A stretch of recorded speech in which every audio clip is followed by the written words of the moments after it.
Bonjour et bienvenue dans cette émission consacrée au référentiel des bonnes pratiques. Nous allons maintenant aborder le chapitre de l'instrumentation de la formation ouverte à distance. Avec moi sur ce plateau, Jacques Perrondet, responsable d'ADO. Bonjour. Et Jacques Neymarck, responsable de Savoir Interactif et en même temps chef de projet sur ce référentiel. Alors les pédagogies et la technologie font-elles bon ménage? Ce que je vous propose, c'est d'écouter quelques témoignages là-dessus et après vous réagirez.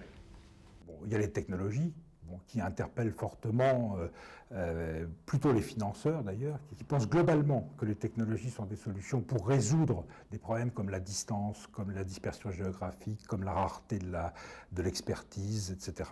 Les résistances des formateurs à utiliser les nouvelles technologies s'estompent parce que les jeunes générations arrivent. Donc il n'y a pas la résistance à la machine, où les gens ont eu de la formation, donc ils sont un petit peu plus familiers avec la machine, on va dire. Alors Jacques, j'ai entendu dire que cette partie de référentiel là était un petit peu difficile à accoucher, on pourrait dire. C'était bien plus qu'une difficulté de rédaction. En l'occurrence, c'était une difficulté à penser la place de la technologie dans les dispositifs de FOAD et d'une façon plus générale, les relations conflictuelles ou difficiles entre pédagogie et technologie. Pour une raison simple, c'est que les pratiques pédagogiques, c'est des cycles longs, et technologie, c'est plein de ruptures, c'est plein d'évolutions, c'est plein de transformations rapides. C'est un peu le mariage de l'eau et du feu. Alors, il y avait cette difficulté à la pensée au point de se demander si on allait donner à la technologie un statut transversal aux différents processus ou si on allait en faire un processus. Et en dernière instance, on a pensé qu'il y a bien une transversalité de la technologie, mais c'est quand même également un processus à part entière qu'il faut prendre en compte. D'accord. Jacques Perrondet, toi, il me semble que tu viens de la technologie. Oui. Et alors, ces tensions entre ces deux mondes, là, les pédagogues, les technos, les deux tribus, là, comment elles cohabitent aujourd'hui? Il y a 15 ans, je suis rentré par la techno pour des raisons très simples, c'est que les solutions sur lesquelles on demandait d'intervenir, la formation classique était incapable d'assumer. Et aujourd'hui encore, quand je regarde un téléphone mobile, ça me donne des perspectives d'outils de formation nouveaux. Donc, c'est une entrée qu'on ne peut pas négliger. On doit conjuguer dans la démarche à la fois les aspects technologues et les aspects pédagogues. Et si on peut, économique, politique, etc. Voilà. Là, la démarche est effectivement beaucoup plus fructueuse. D'accord. Mais alors, le pilote dans l'avion, dans tout ça, quand il y a un projet comme ça, c'est plutôt des responsables, des technologues, c'est plutôt des pédagogues qui pilotent des projets comme ça? Alors, ça dépend de la taille du projet déjà, mais souvent c'est un groupe. Et à la tête de ce groupe, il y a quelqu'un qui a été dans l'autre monde. Donc, qui est un technologue venu à la pédagogie, un pédagogue qui connaît bien la technologie, et quelque part qui est capable de créer le dialogue. Donc moi, ce que j'entends, Jacques, c'est que le pilote, il doit au moins avoir, Oui. lui, la double compétence d'une certaine manière. Oui, au minimum. Il y a ceux qui pensent qu'effectivement c'est un nouveau métier, que les formateurs, il faut refonder complètement le travail qu'ils font à partir du moment où ils utilisent des outils qui mettent en jeu la distance, Internet, etc. Voilà. Et puis il y a ceux qui pensent que c'est une suite logique du métier de formateur, qu'on prend d'autres outils, un peu plus modernes, entre guillemets, et qu'on met en œuvre les mêmes choses et les objectifs restent à peu près les mêmes. La tentation, ça serait de se servir du vecteur comme le fond du problème. C'est-à-dire que le vecteur changerait les réponses que l'on fait en matière de formation. Est-ce qu'on est encore maître de sa pédagogie? Est-ce qu'on exécute la pédagogie? Est-ce qu'on doit devenir des prestataires de quelqu'un d'autre qui l'organise et qui le vend? Donc ça, ce sont des questions qui ne sont pas encore tout à fait réglées.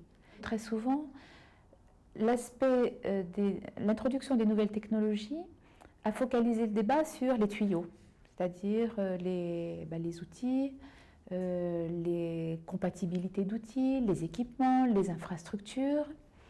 Et on a un petit peu mis de côté la question de la compétence des acteurs. Je trouve tout de même que l'accompagnement des formateurs est très faible en France. Oui. Comment je peux prendre un monsieur qui a l'habitude de faire un cours en face à face et lui faire accepter tout ce que veut dire intégrer ces nouvelles technologies, c'est-à-dire être capable de gérer les gens autrement, être capable d'être utile quand même, d'être heureux de cette façon-là, ce qui n'est pas du tout évident. Et là, il y a tout un travail de réflexion, de management, de formation qui qui est difficile et devant lesquels aujourd'hui, je puis vous dire que beaucoup de centres de formation hésitent et reculent. Beaucoup de dirigeants ne savent pas comment aborder cette question. Alors Jacques, réaction par rapport à ces témoignages? Et on a l'impression que les outils semblent être imposés. C'est pas vrai. Les outils doivent être choisis, doivent être appropriés, et pas que par les formateurs, par les apprenants également. C'est pas la peine de leur imposer un travail sur une machine s'ils ne connaissent déjà pas l'emploi de la machine. Donc effectivement, ce sont des choses auxquelles il faut complètement penser d'abord, en sachant, comme toujours dans ces processus, en plaçant les gens qui vont s'en servir, qui vont être les acteurs du système, au centre de la conception. À partir de là, on a beaucoup moins de problèmes dans l'instrumentation et dans l'évolution des compétences, parce que forcément, on intègre cette dimension de conduite du changement dans la démarche instrumentale. D'accord. Et alors moi je suis formateur, je peux quand même sentir qu'on m'impose quelque chose quand même là-dessus, qui me tombe dessus, je dois faire comme ça. Oui, il y a des choses qu'il va falloir utiliser. Et puis, il y a des espaces réservés à la pratique du formateur avec la technologie. C'est lui qui adapte, c'est lui qui lisse dans le contexte pour atteindre ses objectifs pédagogiques. On dit la technologie peut être défaillante, le formateur va la rattraper. Le formateur défaillant, technologie qui rattrape, c'est rare. D'accord. Alors de l'autre côté, que nous dit le référentiel à ce sujet? En fait, on a décomposé le processus instrumenté en 4 sous-processus. Choisir, mettre en œuvre, maintenir, évoluer. Alors, évidemment, le choix, c'est un moment clé. C'est probablement le plus difficile, le plus délicat, et tous les gens expérimentés le diront. Alors, on a essayé de cerner quels sont les critères de choix. On pourrait citer les éléments de pérennité, les compétences internes pour assurer ces choix. Et puis, dans le sous-processus choisir, il y a une composante importante, c'est anticiper sur un certain nombre de points. Notamment, de savoir qu'il faut intégrer, au niveau budgétaire par exemple, la maintenance. Parce que les problèmes de maintenance en technologie, ils vont se poser. Il faut également penser qu'on sera amené à évoluer, qu'on ne fait pas des choix technologiques ad vitam aeternam. Ça aura une durée de vie et il faut être prêt à maintenir, faire évoluer, éventuellement remettre en cause des choix si l'environnement s'avère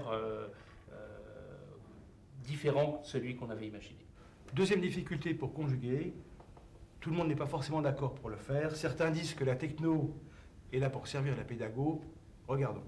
On choisira vraiment les outils les plus adaptés au dimensionnement de son projet. C'est vrai qu'on voit que les pratiques et les niveaux de connaissances au niveau des technologies sont assez hétérogènes. Donc ce n'était pas forcément évident de dégager un consensus.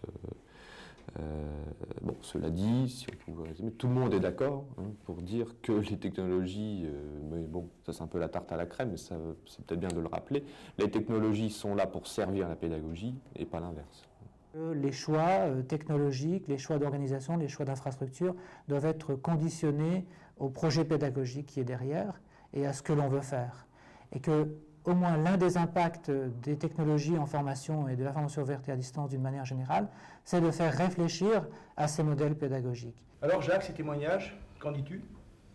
Au risque de t'étonner, je ne suis pas vraiment d'accord avec ce qui se dit là. C'est-à-dire que mon expérience de pédagogue et d'utilisateur de technologie depuis presque une vingtaine d'années, c'est que, en effet, la technologie, c'est une série de contraintes, mais c'est aussi, il ne faut pas l'oublier, des opportunités, des possibilités d'enrichir les pratiques de formation. Prenons 2 exemples qui me viennent en tête. D'une part, les environnements d'apprentissage interactifs, disons l'interactivité. Ça permet aux apprenants de faire des erreurs, d'apprendre par essai-erreur au moindre coût, de façon plus efficace. Deuxième exemple, la communication asynchrone. C'est des choses qu'on ne pouvait pas faire avant l'Internet. Et en termes d'autonomie et d'apprentissage, de maîtrise de son temps pour travailler, pour apprendre, c'est irremplaçable. Et ce n'est pas la technologie suit, là, c'est les possibilités qu'on offre qui n'existaient pas précédemment. Moi j'approuve ce point de vue, Jacques. Toutes les technologies, finalement, n'ont jamais été utilisées pour l'usage auquel on les prédestinait. Ce sont les gens qui les ont employées, qui ont créé l'usage. Et c'est ce qu'il faut observer. Tu parlais les exemples que tu donnais. Alors, on rajoute la réalité virtuelle, par exemple. On peut faire des choses formidables aujourd'hui qui étaient absolument impensables si on avait raisonné qu'en termes pédagogiques. On connaît le problème pédagogique, on ne savait pas comment le résoudre. Et là, on arrive à avoir des équations économiques et technologiques parfaites. La réalité virtuelle, ça peut coûter très cher. Regardons un témoignage sur les coûts. La technologie peut coûter, ça c'est sûr, bien que il existe des solutions maintenant qui coûtent moins cher, hein, notamment les logiciels libres. Donc ce qui permettent, notamment au niveau des plateformes, on n'est plus à des prix qui étaient ceux du marché il y a 2 ou 3 ans. Cela dit, ce qui coûte aussi, c'est toute l'ingénierie, donc c'est-à-dire tous les moyens humains qu'il va falloir mettre pour préparer, pour concevoir et le dispositif et les ressources. Donc alors, qu'est-ce qui coûte? La techno ou les hommes? Je crois que c'est un problème d'adéquation entre le besoin et la réponse. Si c'est un dispositif ponctuel ou totalement pérenne pour une petite opération, une grosse opération, c'est par rapport à l'enjeu. Former des gens sur une réplique de centrale nucléaire ou offrir un simulateur sur un micro-ordinateur de la centrale, ça n'a pas le même coût. On va atteindre plus ou moins le même objectif, et il y a une créativité dans la conception qui fait que parfois on va privilégier la technologie, et d'autres fois c'est l'homme qui sera privilégié, et on décline le référentiel dessus, et on maîtrise nos coûts. D'accord, mais est-ce que finalement, parce qu'on voit beaucoup des espèces de comparatifs là, sur la mesure de coût en présentiel par rapport à du coût en e-learning, il y a eu tout un discours là-dessus, est-ce qu'on a les moyens de mesurer finalement en ce moment? Là, je peux répondre que sur des positions personnelles, souvent on mesure l'effet produit, c'est-à-dire on mesure le résultat qui a été atteint. Et c'est ce qui est intéressant finalement, pas tellement ce que ça a coûté à mettre en œuvre, mais si ce qu'on a gagné dans le résultat a produit les effets corrects. Donc la conjugaison technico-pédagogique s'apprend et se décline pour réussir vos projets. Merci et à bientôt.